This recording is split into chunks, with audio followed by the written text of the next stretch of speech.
සුබ දවසක් කියලා ප්‍රාර්ථනා කරන හැමෝටම මම ඉෂානි ගල්කන්දගේ මම චයිල්ඩ් කෙයාර් එඩියුකේටර් කෙනෙක්. අද කතා කරන්න යන්නේ දැකලා තියෙනවද සමහර ළමයි කිසිම හේතුවක් නැතුව අඬනවා. මම කියන්නේ කතා කරන්න පුළුවන් වයස අය.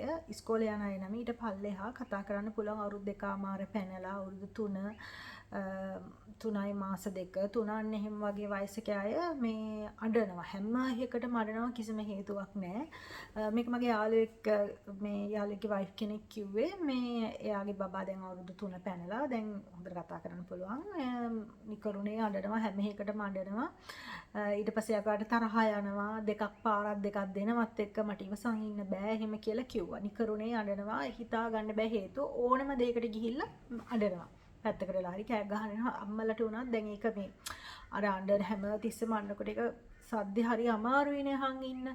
එතකොට තමයි අම්මලට තරහ යන්නේ. ඇත්තටම ඔය ප්‍රශ්නේ තිබ්බා මගේ දුවගේ. එයාට අවුරුදු ඔය පොඩි කාලේ ඉඳලම තිබ්බා. මොකද මේ අයියා හැමතිස්සෙම එයාව අවුස්සනවා එක එක ඒවා කරනවා. හැමතිස්සෙම ඒ නැතත් හැමතිස්සෙම චෑස් ගාගෙන අඬනවා හැම එකටම. එයාගේ තිබ්බා ඒක. හරි අමාරුයි මට.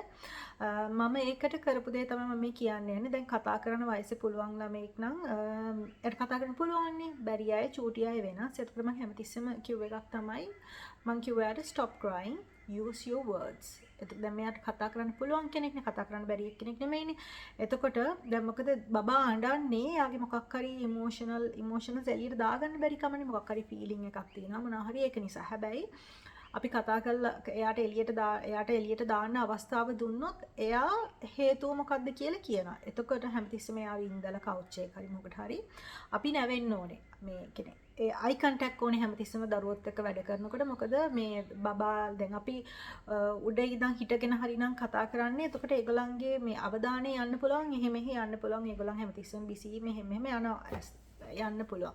ඒත් හැමතිස්සෙම කල්පනා කරන්න ඒගොල්ලන්ත් එක්ක පොඩියත් එක්ක ගනුදෙනු කරනකොට හැමතිස්සෙම ඔයා නැවිලා අයි කන්ටැක්ට් දීලා එතකොට එයාගෙන් අහන්න ඕනේ මොකද කියලා. එතකොට කියන්න කතා කරන්න කියලා කියන්න අඬන්නේ නැතුව කතා කරන්න. මොකද්ද හේතුව? කතා කරන්න කියන්නේ කිය. එතකොට ඒගොල්ලන් පුරුදු වෙනවා ඒගොල්ලන්ගේ ඉමෝෂනල්ස් ඒගොල්ලන්ගේ ෆීලිංගස් මොනවද කියලා. එතකොට ඒගොල්ලන්ට පුළුවන් අම්මත් හරි තාත්තත් එක්ක හරි බෙදා ගන්න. එතකොට අර ඇඬන එක අඩු වෙනවා. නැත්තම් දිගටම අඬනවා. එයාගේ හේතුව මොකද්ද කියලා අඬන හේතුව මොකද්ද කියලා අපිට හිතා ගන්න බෑ. එතකොට ඊට පස්සේ අපිට තරහ යනවා. අපි දරුවට දඬුවම් දෙනවා. අන්න ඒ වගේ දේවල් නෙමෙන්නේ. ඒක නිසා ඊට වඩා හොඳයි. ඒක හැබැයි ටිකක් කාලයක් ඒක ප්‍රැක්ටිස් කරනකොට අපේ දුව අඬන එක නවත්තලා කතා කරන්න පුරුදු වුණා. අනිත් එක නැත්තම් ඒගොල්ලන් කතා කරන්න කම්මැලි වෙනවා. අයි අඬන දරුවෙක් අඬනකොට අම්මා හැමදේම ළඟට කරලා දෙනවා නම් තාත්තා හැමදේම ළඟට කරලා දෙනවා. එයාට කතා කරන්න ඕනේ නැහැ. එයාට ඒක අවශ්‍ය නැහැ. මොකද හැමදේම යාට ලැබෙන නිසා. ඉතින් හැමතිස්සෙම ඒගොල්ලන්ව කතා කරන්න එන්කරේජ් කරන්න නැවිලා අයි කන්ටැක්ට් දීලා ඒගොල්ලන්ත් එක්ක කතා කරන්න හේතුව මොකක්ද කියලා අහන්න. මේ කතා කරන්න පුළුවන් අයට බැරි අයට නෙමෙයි.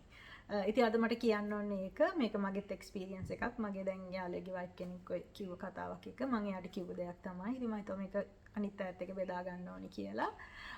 ඉතින් බලන්න ඔයගොල්ලන්ට මේක තියනවාද කියලා. ආයි දවසක් අලුත් මාතෘකාවකින් හම්බෙමු. එතකන් ඔයගොල්ලන්ගේ සතුටුදායක බලාපොරොත්තු ඉෂ්ට වෙන්න. ඔයගොල්ලන් නිදුක් නිරෝගී දවසක් වෙන්න කියලා මම ප්‍රාර්ථනා කරනවා.